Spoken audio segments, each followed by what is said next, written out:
एक घने और सुंदर जंगल में एक बहुत ही बड़ा और आलीशान घोंसला था। ये घोंसला टुन्नू चिड़ा के परिवार का था, जो जंगल के सबसे अमीर पक्षियों में गिने जाते थे। टुन्नू के परिवार में उसके पिता, उसकी माँ और उसका छोटा भाई राजा रहते थे। टुन्नू ने एक गरीब लेकिन बेहद नेक और सुंदर चिड़िया रीमा से शादी की थी।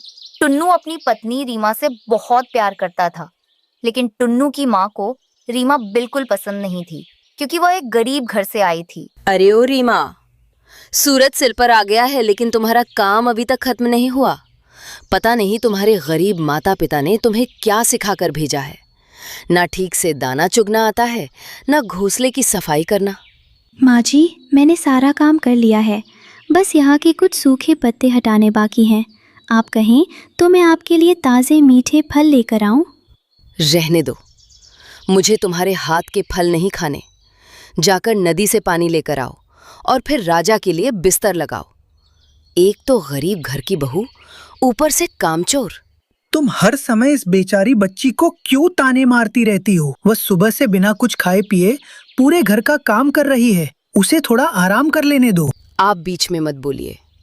अगर मैं इसे सिर पर चढ़ाऊंगी तो ये घर की महारानी बन जाएगी। इसे इसकी असली जगह पता होनी चाहिए। रीमा बिना कुछ कहे सिर झुकाकर पानी लेने चली जाती है। वह अपने आंसू किसी को नहीं दिखाती और चुपचाप सब कुछ सहती रहती है। कुछ महीनों बाद टुन्नू के छोटे भाई राजा की शादी एक बहुत ही अमीर परिवार की चिड़िया रानी से हो जाती है। रानी ढेर सारा दहेज और घमंड अपने साथ लेकर आती है। रानी के आते ही टुन्नू की माँ की खुशी का ठिकाना नहीं रहता। आहा, मेरी रानी बहू तो साक्षात लक्ष्मी है। तुम्हारे आने से हमारा घोंसला सोने का हो गया है। तुम्हें कोई काम करने की जरूरत नहीं है मेरी बच्ची। तुम्हारे पंख बहुत नाजुक हैं। माँ जी, मेरे मायके में तो ढेरों नौकर चाकर थे। मुझे तो खुद उठकर पानी पीने की भी आदत नहीं है। ये सब झाड़ू, पोछा और खाना बनाने का काम तो रीमा भाभी कर लेंगी। आखिर वो किस दिन काम आएंगी? बिल्कुल सही कहा तुमने। रीमा, आज से रानी के हिस्से का सारा काम भी तुम ही करोगी। रानी को कोई भी तकलीफ नहीं होनी चाहिए। जी माँ जी, आप फिक्र मत कीजिए, मैं सब कर दूंगी। अब घर की हालत और भी खराब हो गई थी। सास और रानी दोनों मिलकर सारा दिन गप्पे लड़ाती, मीठे दाने खाती और रीमा को आदेश देती रहती। रीमा बेचारी सुबह से शाम तक बस काम ही करती रहती। एक दिन रीमा नदी किनारे पानी लेने गई। वह बहुत थकी हुई थी और उदास होकर एक डाल पर बैठ गई।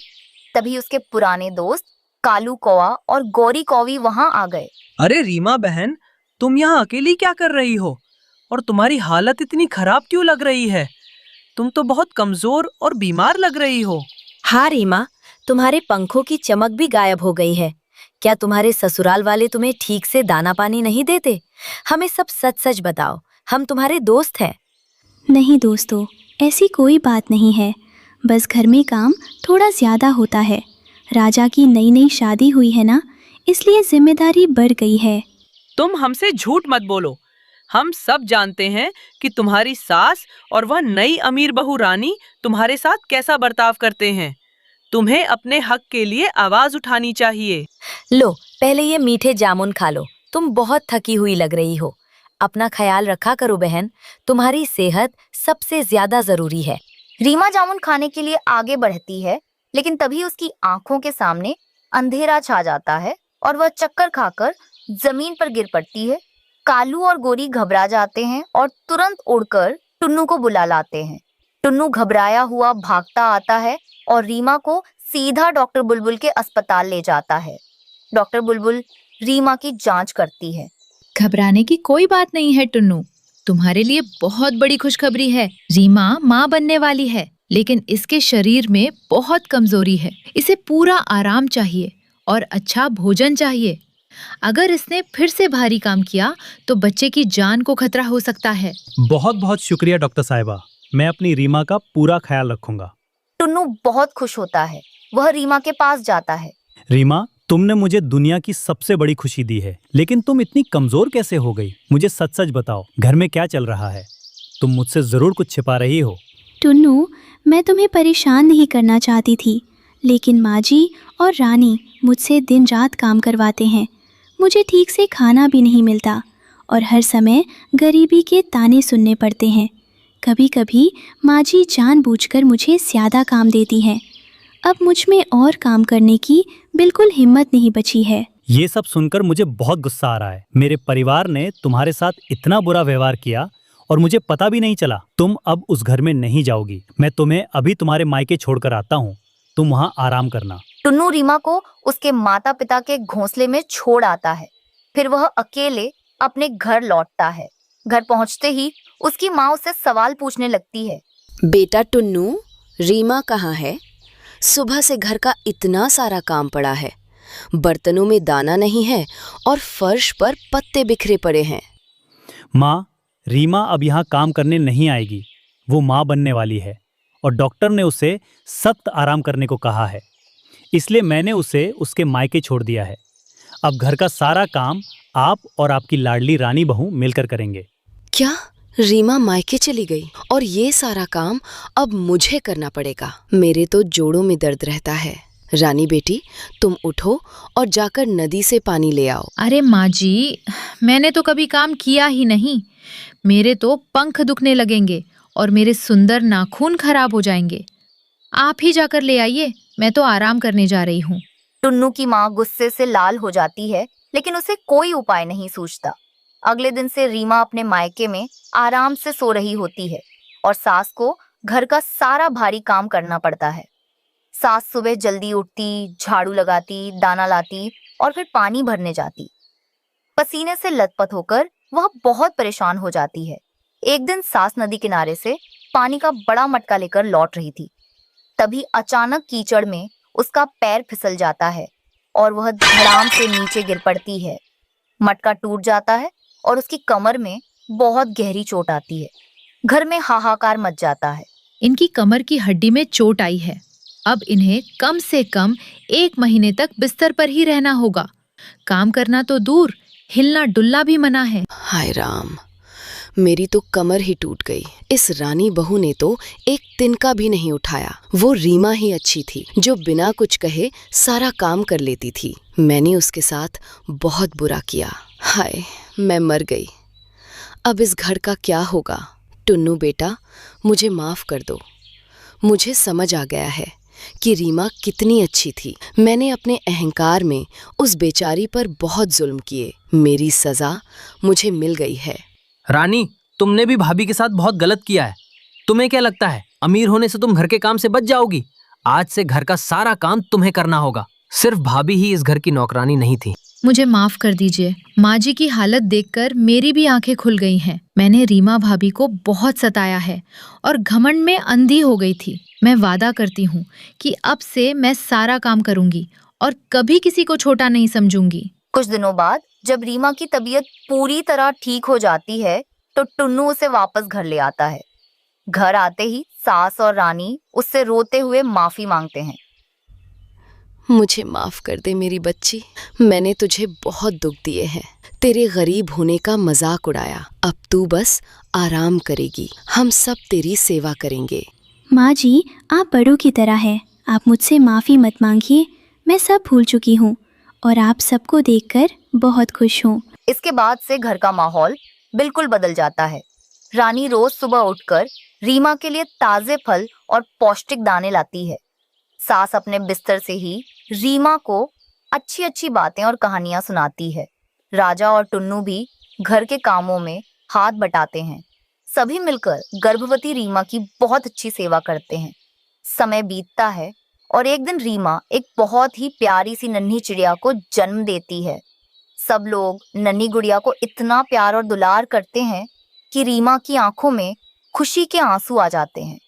उसे विश्वास ही नहीं हो रहा था कि यह वही घर है जहां उसे कभी ताने सुनने को मिलते थे। देखो रीमा, हमारी बेटी कितनी सुंदर है।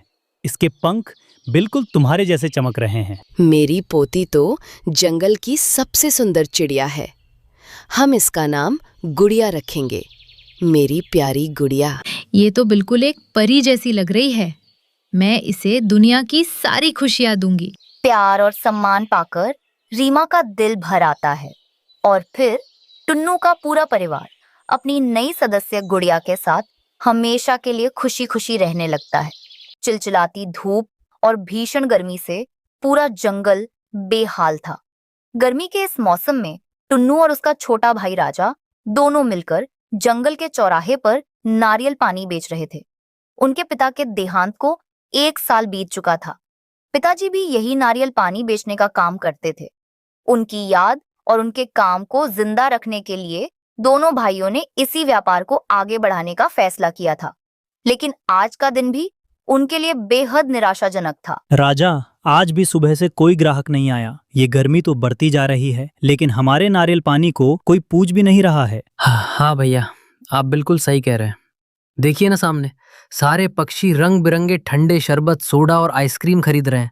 इन नए जमाने के पेय पदार्थों के आगे हमारे शुद्ध और मीठे नारियल पानी की किसी को कद्र ही नहीं है। दोनों भाई उदास मन से अपना ठेला लेकर घर की ओर लौट पड़ते हैं। घर में टुन्नू की पत्नी रीमा चिड़िया, टुन्नू की बूढ़ी माँ और 2 प्यारे बच्चे गुड़िया और कुकू उनका इंतजार कर रहे थे। गरीबी और मजबूरी के बीच परिवार किसी तरह अपना गुजारा कर रहा था। रात का समय हुआ। पूरा परिवार एक साथ जमीन पर बैठकर रूखा सूखा भोजन करने लगा। तभी अचानक आसमान में काले बादल छा गए और तेज गरज के साथ मूसलाधार बारिश शुरू हो गई। उनके कच्चे घर की छत से पानी टपकने लगा और सीधा उनके खाने की थालियों में गिरने लगा। हे भगवान, ये कैसा जीवन है हमारा। खाने का एक निवाला भी सुकून से नसीब नहीं होता। छत से गिरता ये पानी तो हमारी किस्मत के आंसुओं की तरह है। रीमा तुरंत अपनी जगह से उठती है और भागकर घर के बाहर जाती है। वह बारिश में भीगते हुए घर के ऊपर बंधे हुए पुराने तिरपाल को खींचकर ठीक करती है ताकि पानी अंदर न आ सके। किसी तरह परिवार अपना अधूरा भोजन खत्म करता है, लेकिन बारिश का कहर रुकने का नाम नहीं ले रहा था। तेज बारिश के कारण घर के अंदर चारों तरफ पानी भरने लगता है।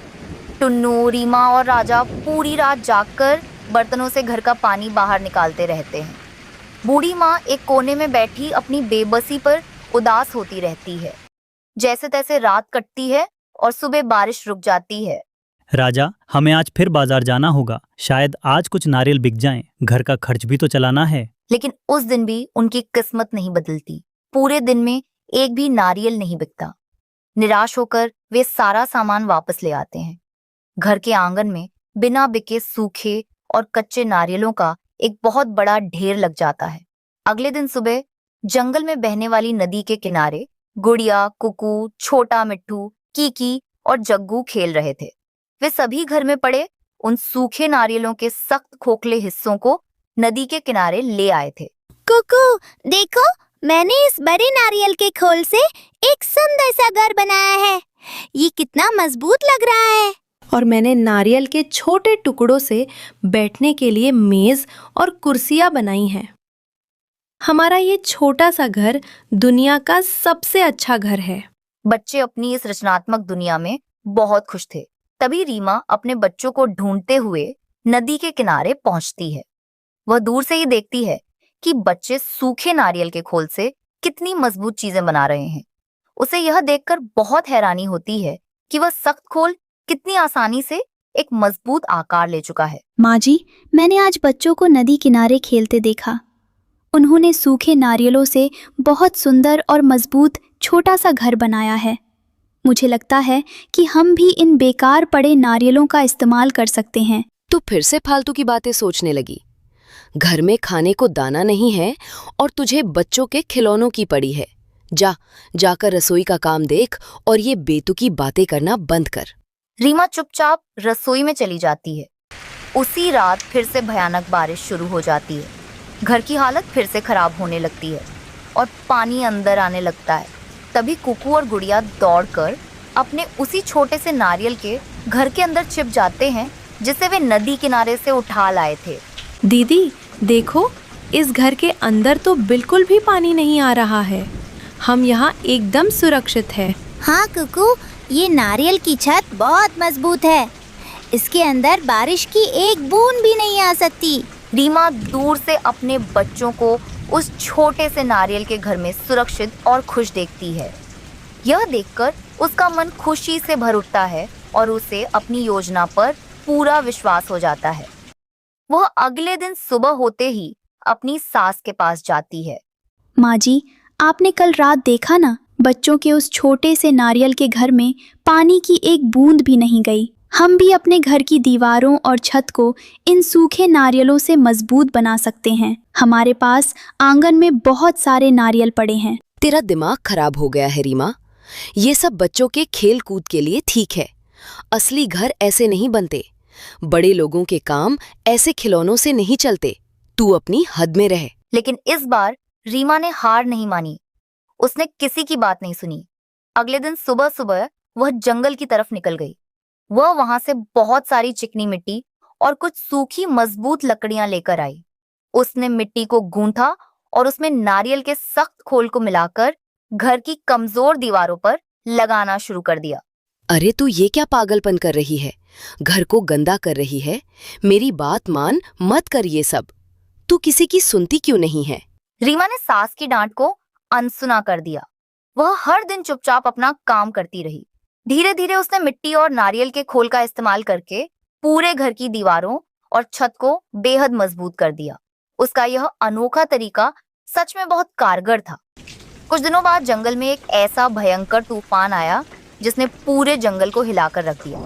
इतनी तेज बारिश हुई कि जंगल के कई पक्के और मजबूत घर भी टूट गए।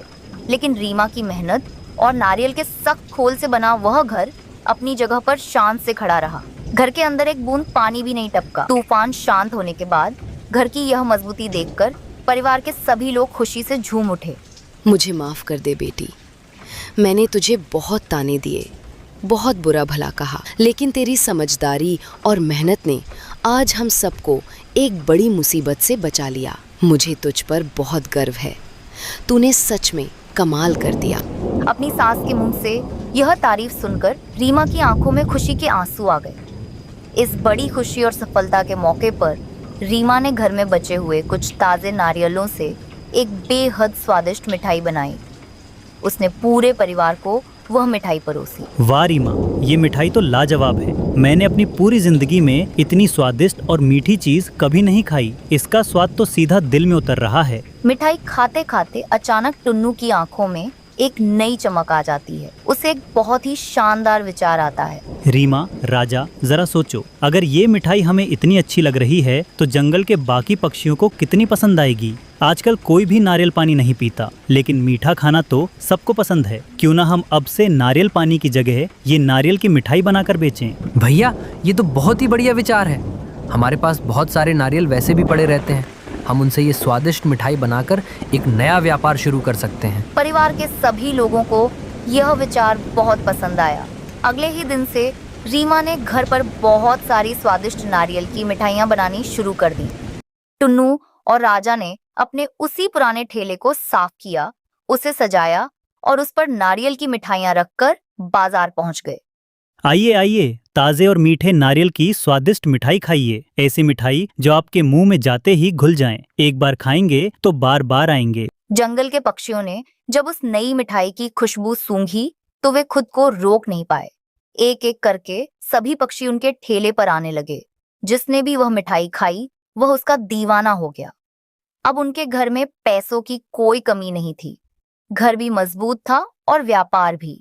टुन्नू, रीमा, राजा, बूढ़ी माँ और दोनों बच्चे अब बिना किसी चिंता के हंसी खुशी अपना जीवन बिताने लगे।